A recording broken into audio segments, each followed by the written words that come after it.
Baik, Assalamualaikum warahmatullahi wabarakatuh. Sebenarnya izinkan saya, di sini saya ingin menjelaskan mengenai materi gunung api dari gunung api purba di bab 3. Oke, langsung saja. Di bab ini kita akan belajar mengenai bentuk dan struktur gunung api. Oke, yang pertama adalah gunung api monogenesis, yaitu adalah gunung api yang terbentuk akibat satu kali event erupsi vulkanik yang berlangsung dalam waktu yang relatif singkat dengan volume magma yang kecil dan seringkali itu hanya melakukan gas vulkanik. Jadi gunung ini itu tipenya gunung yang sangat minor lah, karena hanya terjadi sekali. Dan untuk contohnya sendiri di Indonesia itu adalah Gunung Muria sini. Kemudian selanjutnya adalah gunung api komposit dan jamak. Nah, gunung api komposit ini orang-orang itu lebih umum kalau sebutnya itu adalah gunung api kerucut, kerucut ya teman-teman. Jadi gunung api komposit adalah gunung api berbentuk kerucut besar dengan diameter alas mencapai puluhan kilometer dan tinggi sekitar 3.000 meter atau 3 kilometer yang tersusun atas lapisan berseling antara material piroklastik seperti breksi dan tuff dan juga dengan aliran lava. Kemudian gunung api jamak atau compound volcano adalah gunung api jamak. Eh, Gunung api jamak adalah gunung api komposit yang memiliki dua atau lebih kerucut dengan ukuran yang sama besar, yang terbentuk juga pada saat erupsi yang berdekatan. Jadi intinya itu gunung api jamak itu adalah gunung api komposit yang lebih dari satu atau banyakkan jamak lah gitu.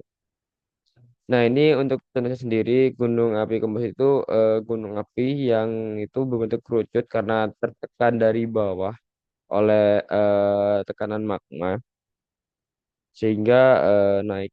Dan untuk jamak sendiri itu ya bisa dilihat itu ada lebih dari satu gitu. Dan itu relatif berdekatan. Next itu adalah gunung api kompleks atau kompleks gunung api. Kompleks gunung api adalah satu kawasan yang memiliki banyak lubang erupsi atau vent dan pusat letusan yang saling berdekatan sehingga produk-produk erupsinya sering tumpang tindih baik secara lokasi maupun dapat. Jadi ini tuh seperti suatu kawasan yang memiliki banyak lubang erupsi sehingga kawasan tersebut menjadi eh, kompleks gunung api. Itu seperti contohnya tuh ada di kompleks gunung api di Jawa Tengah, kompleks gunung api Lamongan di Jawa Timur, dan juga ada kompleks gunung api Bandung di Jawa Barat. Seperti ini merupakan kompleks gunung api Bandung. Kemudian adalah ada gunung api kaldera, yaitu suatu gunung api yang mempunyai kawah sangat besar dengan diameter lebih dari 2.000 meter atau 2 kilometer. Maka gunung tersebut dinamakan gunung api kaldera.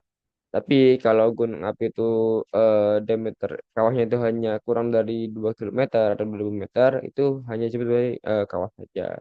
Untuk contohnya sendiri itu ada kaldera dari gunung api Tambora, teman-teman. Next adalah Gunung Api Perisai. Nah, Gunung Api Perisai ini adalah bentuk gunung api yang paling besar dan tinggi di dunia. Jadi untuk Gunung Api Perisai atau Thaming Shield atau Shield Volcano sendiri itu ada tiga tipe gunung. Pertama itu adalah tipe Islandia atau Icelandic Shield. Kemudian ada tipe Hawaii atau Hawaiian Shield dan yang terakhir adalah tipe Galapagos atau Galapagos Shields. Untuk contoh sendiri itu di sini seperti kita lihat di gambar ini itu adalah gunung api Skjaldbøyer di Iceland sebagai salah satu gunung api tipe perisai atau temeng. Itu bisa dilihat bahwa itu sangat besar. Kemudian kita masuk ke bab 4 yaitu adalah erupsi gunung api. Jadi kita bakal belajar mengenai macam-macam erupsi gunung api di dunia. Nah, pertama-tama kita juga harus tahu nih mengenai definisi dari erupsi itu sendiri. Yaitu apa sih erupsi itu ada? Jadi erupsi gunung api adalah proses keluarnya magma dari dalam bumi ke permukaan. Nah, dari dalam kata proses keluar magma itu bisa dibagi lagi jadi dua, yaitu yang benar-benar keluar ke permukaan bumi atau yang saya bisa kita sebut dengan eksklusi atau dia itu hanya keluar dari lapisan asthenosfer itu tapi nggak sampai ke permukaan atau mendingin di bawah permukaan bumi itu kita menyebutnya sebagai intrusi. Nah, kemudian ada klasifikasi erupsi berdasarkan asal-usul bahan penyusun. Yang dimana itu ada tiga teman-teman. Pertama adalah erupsi magmatis, erupsi freatik, dan terakhir itu adalah letusan freatomagmatis. Oke, kita langsung saja bedah satu-satu. Yang pertama adalah erupsi magmatis. Nah, erupsi magmatis ini itu adalah erupsi yang menghasilkan material bahan padat yang itu berasal langsung dari magma. Nah, seperti yang kita lihat pada gambar di sebelah kanan, erupsi ini itu melibatkan magma langsung dari reservoir atau dapur magma sehingga material yang ditekan itu keluar melalui lubang kepundan atau kawah gunung api atau volcanic vent. Jadi kita lihat bahwa material yang keluar itu adalah merupakan material padat yang berasal langsung dari dapur magma. Kemudian ada erupsi freatik, yaitu erupsi dengan bahan padat yang dilontarkan keluar dari lubang kawah berasal dari batuan samping. Nah, tenaga letusan ini itu berasal dari tekanan gas uap bertekanan tinggi yang dihasilkan oleh interaksi magma di sebelah sini dengan lapisan aquifer atau lapisan air yang ada di bawah permukaan air, di bawah permukaan tanah. Jadi bisa dibilang di dalam erupsi freatik ini, magma itu adalah berfungsi sebagai sumber panas yang memanaskan air ke permukaan sehingga menghasilkan uap yang bertekanan tinggi. Yang next itu adalah letusan freatomagmatis. Jadi simpelnya letusan freatomagmatis ini itu adalah gabungan dari erupsi magmatis dan erupsi freatik. Jadi dengan dengan kata lain, letusan ini itu bersifat transisi atau campuran antara letusan freatik tadi dan letusan magmatis. Bisa dilihat bahwa ini bukan contoh letusan freatik di laut. Kemudian ada klasifikasi erupsi berdasarkan sifat kegiatan. Dan ini juga dibagi tiga. Terakhir adalah erupsi lelehan, kemudian ada erupsi letusan, dan terakhir itu adalah kombinasi antara keduanya, yaitu adalah erupsi lelehan dan juga erupsi letusan. Yang pertama itu adalah erupsi lelehan. Erupsi lelehan atau orang kenal dengan effusive eruption itu adalah keluarnya magma secara meleleh atau meleler. Nah, ini hasilnya itu berupa material batuan beku yang dalam bentuk cairan atau mencair dalam bentuk lava yang nanti keluar yang dapat membentuk kubah lava. Untuk contohnya sendiri itu adalah kubah lava Gunung Merapi di utara kota Yogyakarta. Dan ini adalah erupsi dengan bentuk letusan, yaitu atau explosive eruption, adalah keluarnya magma secara meletus, seperti kata kata namanya itu letusan. Nah, erupsi ini itu menghasilkan bahan klastika atau seperti bahan fragmental, keburan, pecahan, ketinggian, kesepihan gunung api dengan ukuran butir beragam dari yang halus dari ash sampai ke kasar banget seperti blok gitu. Contohnya itu adalah erupsi secara letusan Gunung Anak Rakatau di Selat Sunda. Next itu adalah kombinasi erupsi efusif dan eksplosif. Nah, itu jadi yang dimaksud kombinasi itu adalah ketika erupsi itu berselang-seling antara lelehan dengan letusan. Nah, kegiatan ini itu biasanya diselingi oleh fase istirahat yang beragam, mulai dari yang sangat singkat, yaitu dalam hanya beberapa hari, hingga dalam hitungan pesan bahkan sampai puluhan ribu tahun. Nah, untuk kombinasi erupsi ini tuh sering terjadi pada bentuk alam gunung api tipe komposit atau kerucut. Next itu ini adalah klasifikasi erupsi berdasarkan lokasi. Nah, itu juga dibagi tiga. Yang pertama itu adalah erupsi yang di pusat, yang seperti kita lihat di gambar A, yaitu di pusat di bagian tengah-tengah. Kemudian ada erupsi di lereng, yaitu erupsi yang berada di bagian eh, badan gunung. Jadi kita lihat di gambar C atau di gambar B juga. Kemudian ada juga erupsi sentris, yaitu erupsi yang terjadi di sekitar gunung, seperti di gunung atau di dataran di dekat gunung, seperti di gambar D ini teman-teman. Jadi itu adalah ketika dapur magma itu keluar melalui retakan yang tidak berada di gunung. Next itu adalah mekanisme erupsi. Nah, mekanisme erupsi gunung api ini ditentukan oleh tekanan gas dalam magma. Apabila tekanan gas tinggi, maka terjadi erupsi eksplosif atau letusan. karena gas yang berada di dalam magma itu bahkan terlepas tiba-tiba dan meledak. Sebaliknya, jika tekanan gas itu rendah, maka magma akan keluar secara lelehan atau efusif. Jadi, yang membedakan antara letusan secara eksplosif atau eksplosif itu adalah tekanan eh, yang dilepaskan, teman-teman. Ini merupakan salah satu contoh penggambaran mekanisme erupsi menurut Fisher dan Schmink. Jadi, magma ini dalam bentuk cair, volatif, terlalu di dalam dapur magma. Kemudian permukaan awal keluarnya volatil dan cairan magma keluar sehingga menimbulkan tekanan. Ya, seperti ini. Kemudian next kita bakal mempelajari yaitu tipe erupsi gunung api. Yang pertama itu ada tipe Hawaii. Ini tipe Hawaii ini mempunyai ciri-ciri seperti berikut yaitu erupsi menghasilkan aliran lava basal sangat encer dan mengandung gas gunung api rendah. Jadi ini tipenya itu tipe yang basaltik atau iya basaltik. Kemudian erupsi ini muncul dari rekahan dan dimulai dengan lava mancur. Jadi erupsi ini tuh muncul dari rekahan yang di atas gunung, kemudian dimulai dengan mancurnya lava. Jadi sedikit mancur kan, teman-teman, sedikit. Karena tekanan yang cukup besar pada awal-awal.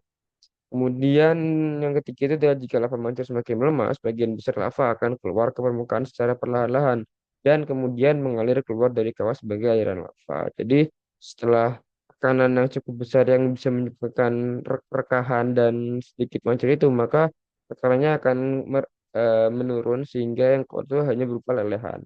Seperti yang kita lihat ini merupakan salah satu contoh lelehan atau apa ya, aliran lava pada gunung Hawaii. Next itu adalah gunung api erupsi tipe Stromboli.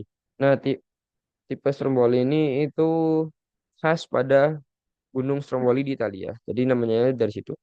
Nah, erupsi ini tuh mempunyai ciri-ciri sebagai berikut, yaitu letusan dipisahkan oleh periode waktu yang kurang dari 1 detik sampai beberapa jam dan terjadi di dalam kolom magma dekat permukaan.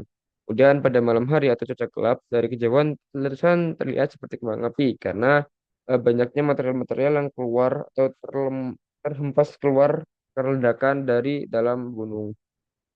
Kemudian adalah bahan lontaran dari atas bom gunung api, kemudian ada lapis skoria dan abu gunung api. Ini merupakan contoh erupsi Gunung Stromboli di Italia. Seperti emang benar ya, kalau malam seperti kembang api itu. Kemudian next adalah tipe erupsi tipe volcano. Ini juga khas terjadi pada gunung volcano di Italia yang ditunjukkan oleh letusan berskala menengah yaitu dari 2 sampai 4 dengan rata-rata 3 V atau VEI. Itu menyemburkan abu gunung api berwarna abu-abu gelap sampai hitam dan mempunyai periode letusan pendek dengan kolom erupsi mencapai ketinggian 3 sampai 15 km. Kemudian terakhir itu adalah tipe erupsi gunung api tipe Pliny. Nah, tipe Pliny sendiri ini dicirikan oleh hal-hal sebagai berikut. Yang pertama itu adalah endapan abu dan batu abu yang tersebar luas sebagai hasil letusan yang sangat kuat. Nah, erupsi ini berlangsung beberapa jam sampai berhari-hari secara terus-menerus. Kemudian volume endapan bahan letusan bervariasi dari 1 hingga 3.000 km kubik. Dan kemudian umumnya itu berasosiasi dengan letusan pembentukan kaldera gunung api. Jadi tipe pelin ini adalah erupsi yang sangat besar, teman-teman, yang sangat gede lah skalanya karena dia tuh bakal meletus dan merobohkan sekitarnya atau bagian dinding gunungnya sehingga gunung tersebut bisa apa ya bisa roboh lah. Ini bukan contoh gunung yang apa ya, ini bukan contoh gunungnya yang dimana gunung ini merupakan gunung Vesuvius ya dimana pada sejarahnya itu dia letusannya itu menenggelamkan atau menghilangkan kota Pompei dalam material kabutnya. Next itu adalah kita akan belajar mengenai indeks letusan gunung api. Nah, berdasarkan Newhall dan Self pada tahun 1902 ya, mereka mengajukan cara menilai besarnya letusan gunung api dengan istilah indeks letusan gunung api atau Volcanic Explosivity Index atau orang sekarang bilang itu dengan V atau VEI yang diberi nilai mulai dari 0 hingga sampai dengan 8. Jadi maksudnya itu 8. Ini dia contoh gambarnya atau penyelesaiannya. Yaitu yang pertama 0 yaitu yang non eksplosif. Kemudian ada small, moderate yaitu 2 hingga 3. Kemudian ada large di 4. Kemudian ada very large dari 5 sampai ke 8. Dan perbandingannya dan ini merupakan perbandingannya yang sangat besar. Dan ada contohnya juga. Kemudian ini indeks gunung api berdasarkan nya juga dan juga pemberiannya. Ini bukan ada contoh gunungnya, yaitu untuk V1 itu itu tipenya kemungkinan itu adalah Hawaiian. Kemudian untuk menengah 1 hingga 2 itu adalah Strombolian atau gunung api kerucut. Kemudian untuk 3 sampai 4 itu adalah vulkanian. Yang terakhir itu adalah 5 sampai 8 itu adalah ya, ultra dari plinian hingga ultra plinian. Kemudian adalah masuk ke bab 5 yaitu adalah batuan gunung api. Jadi di sini kita akan belajar mengenai batuan yang dihasilkan oleh produk-produk gunung api. Teman-teman. Next, jadi nah dasar-dasar dasar-dasar penamaan batuan sendiri itu dibagi menjadi 4 yaitu jenis penamaan batuan, kemudian ada metode pendekatan pemerian batuan, kemudian ada parameter pemerian deskriptif dan terakhir itu adalah penamaan batuan berdasarkan genesis. Nah, kita awal-awal belajar dulu mengenai pengertiannya atau definisi. Jadi, batuan gunung api adalah batuan yang terbentuk sebagai hasil aktivitas gunung api, baik langsung maupun tidak langsung. Jadi, yang dimaksud langsung maupun tidak langsung adalah batuan kan ketika suatu gunung api itu erupsi, maka gunung tersebut bakal mengeluarkan material. Nah, material itu material tadi yang dikeluarkan oleh gunung api itu jika dia langsung mendingin dan menjadi batu itu maka bisa disebut sebagai langsung dari gunung api. Tapi kalau tidak langsung itu biasanya melalui proses yang cukup lama seperti batuan yang tadi langsung tadi yang merupakan batuan yang material asli dari magma mendingin kemudian tererosi, weathering dan membentuk batuan yang baru itu yang disebut dengan tidak langsung. Nah, adalah penamaan batuan gunung api secara pemerian.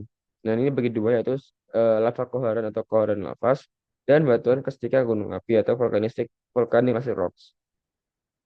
Nah, untuk lava koharan sendiri merupakan batuan beku masif terbentuk dari magma yang membeku di dekat atau di permukaan bumi, yaitu intrusi dangkal dan batuan purba. Sedangkan untuk batuan klastika gunung api atau volcanic acid rock merupakan batuan yang bertekstur klastika, tersusun atas butiran hasil kegiatan gunung api seperti fragmen piroklastik atau endapan vulkanik lainnya. Jadi, jadi secara singkatnya lava ini seperti batuan beku masif, jadi yang terbentuk dari magma langsung, yang langsung membeku. Sedangkan batuan klastika ini seperti batuan sedimen yang tersusun dari beberapa material yang berasal dari gunung api. Nah, ini contoh penamaan batuannya, yaitu jika itu memiliki komposisi olivin, piroksin, plagioklas, basa, dan gelas, kemudian dengan struktur masif lubang bentuk lingkar elips dan skoria, dengan tekstur porfirovanit, porfio, porfiroavanit, vanit, dan fitur gelas, maka dengan warna hitam, maka nama batuannya adalah batuan basal dan dikonsider dengan batuan yang lain. Kemudian ini berdasarkan sifat kimianya yaitu dari kandungan SiO2, TO2 hingga LOI dengan batuan basal dan andesit bisa dilihat daftarnya di sini. Nah, kemudian bagaimana dengan batuan klastiknya gunung api atau batuan klastik plastik? Nah, berdasarkan pendapat para ahli tersebut, maka dapat dinyatakan bahwa batuan klastika gunung api adalah batuan gunung api yang bertekstur klastika. Nah, untuk pembelian sendiri itu ada banyak. Yang pertama itu adalah breksi gunung api atau volcanic breccias. Yang kedua itu adalah konglomerat gunung api atau volcanic conglomerates. Kemudian ada batu pasir gunung api atau volcanic sandstones. Kemudian yang keempat itu adalah batu lanau gunung api atau volcanic siltstones. Dan yang terakhir itu adalah batu lempung gunung api atau volcanic claystones. Nah, Dan untuk penamaan batuan gunung api secara genus sendiri itu pertama itu adalah secara lava koheren atau lava cone atau batuan beku tadi itu terbentuk akibat pergerakan magma yang menuju permukaan bumi, baik secara keluar sepenuhnya sebagai lelehan maupun membeku sebagian di dekat permukaan atau intrusif. Nah, magma yang beku di kedalaman kurang dari 10 km disebut batuan beku intrusi, dangkal atau batuan subgunung api atau hypabyzal rocks. Nah, untuk lava cone sendiri, sorry. Nah, untuk lava cone sendiri itu, oh sorry sorry. Nah, untuk lava cone sendiri itu memiliki banyak eh, ciri khas. Yang pertama itu adalah retas. Nah, retas sendiri itu dicirikan oleh bentuk terobosan berupa bidang memanjang serta memotong perlapisan batuan yang diterobosnya. Kemudian efek kontak di kita sisi retas terhadap batuan yang diterobos mungkin mengalami efek bakar. Kemudian dari bagian tengah menuju tepi retas secara berangsur semakin bertekstur gelas. Kemudian terdapat struktur paralel secara vertikal di bagian tepi tubuh retas dan terakhir itu adalah komposisi retas bagian tengah lebih banyak kristal sedangkan ke arah tadi semakin banyak gelas gunung api. Nah, ini contohnya itu retas di dalam tubuh gunung api di dalam Gunung Galunggung, Gunung Muria. Bisa dilihat ya guys. Tuh, terlihat sendiri retasnya ini. Kemudian ada selain retas itu juga ada namanya sil atau kubah lava. Nah, kubah lava sendiri itu dicirikan oleh bentuk terobosan pipih atau cembung menyisip secara selaras di antara lapisan batuan. Kemudian ada efek kontak di kedua sisi, yaitu di atas dan bawah. Berbeda dengan si tadi yang berada di sisi samping. Dan yang ketiga itu adalah semakin ke bagian tepi tubuh sil ini semakin bertekstur halus. Kemudian struktur segregasi berbentuk konsentris atau kelopak atau juga bisa bentuk struktur seperti kulit bawang. Dan terakhir itu adalah tingkat pengkristalan semakin tinggi menuju ke bagian tengah tubuh sil. Ini untuk contohnya sendiri seperti ini teman-teman. Ini kubah lava. Next itu adalah leher gunung api atau sumbat lava. Nah, ini dijadikan oleh bentuk terobosan seperti pipa dengan kedudukan memotong bidang pelapisan batuan di sekelilingnya. Kemudian efek kontak terhadap batuan di sekitarnya terjadi di sekeliling tubuh terobosan. Kemudian ke arah bagian tepi tubuh semakin tekstur gelas. Kemudian struktur segregasi berarah paralel vertikal pada pandangan dari samping, sedangkan menjadi konsentris pada pandangan dari atas. Kemudian secara umum komposisi banyak tersusun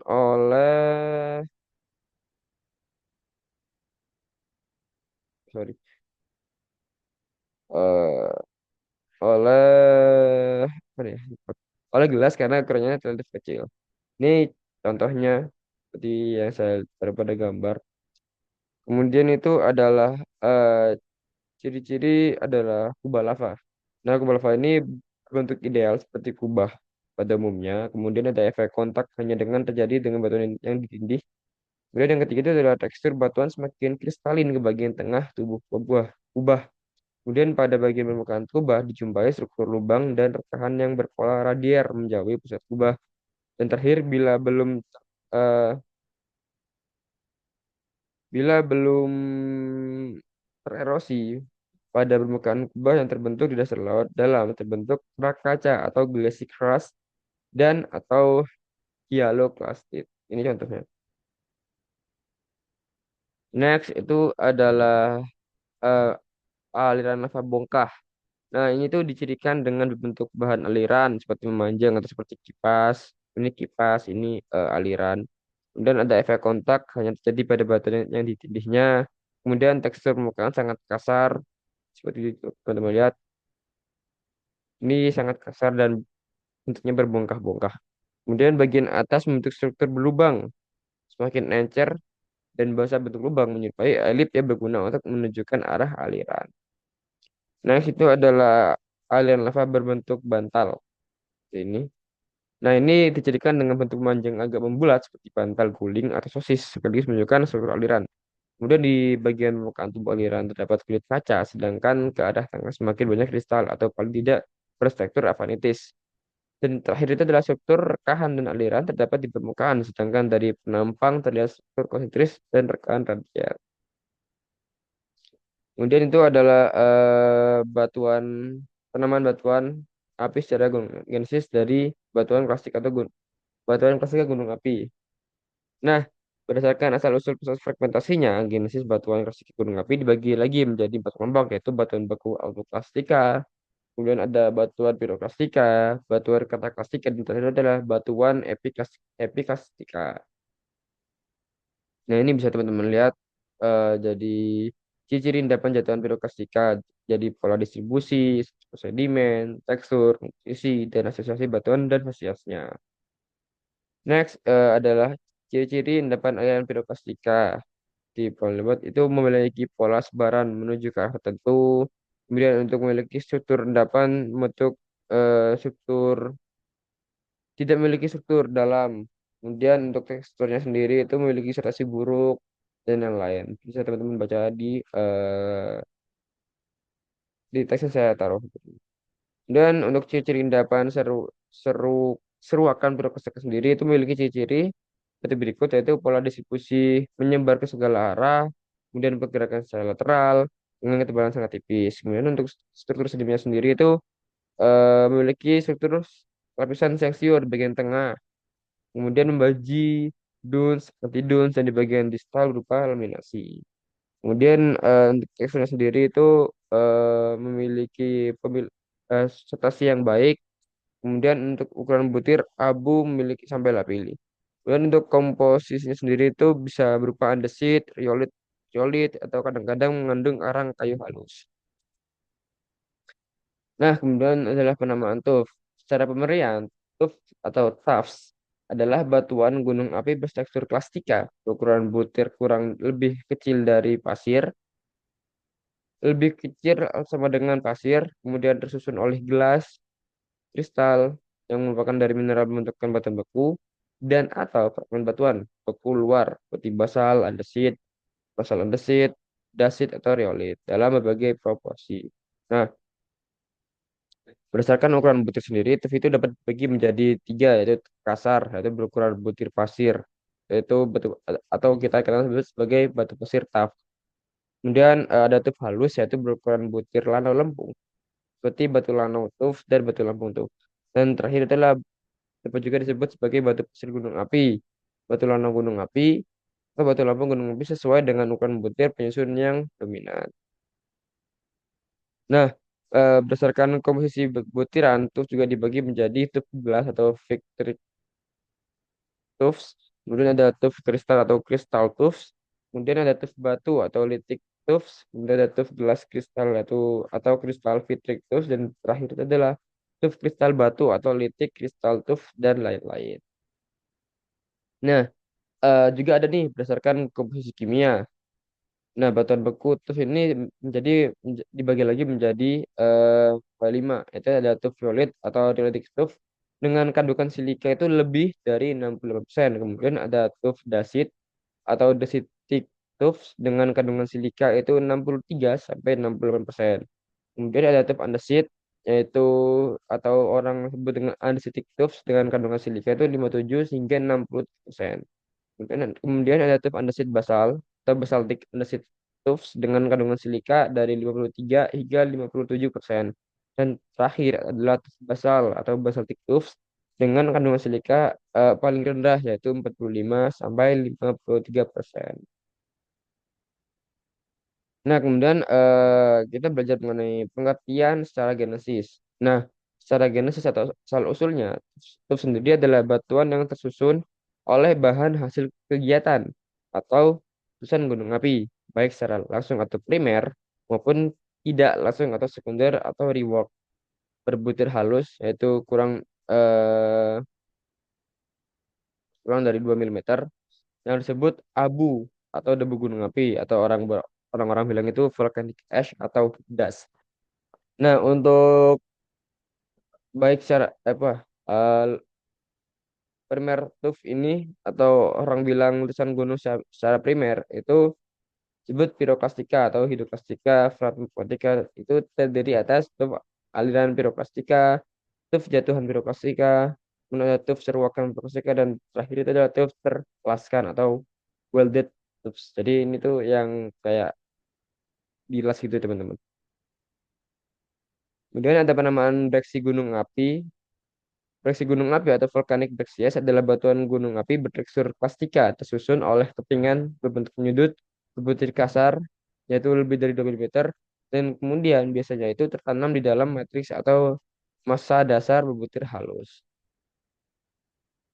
Nah, berdasarkan komposisi utama kepingan di dalamnya, breksi ini dapat dijabarkan menjadi beberapa nama. Sebagai contoh, breksi andesit, breksi batu apung atau breksi pumis Puma Staff atau seruakan Brokastika, kemudian ada Brexit Korea, ada Brexit Obsidian, dan terakhir itu adalah Brexit Hyaloclastite.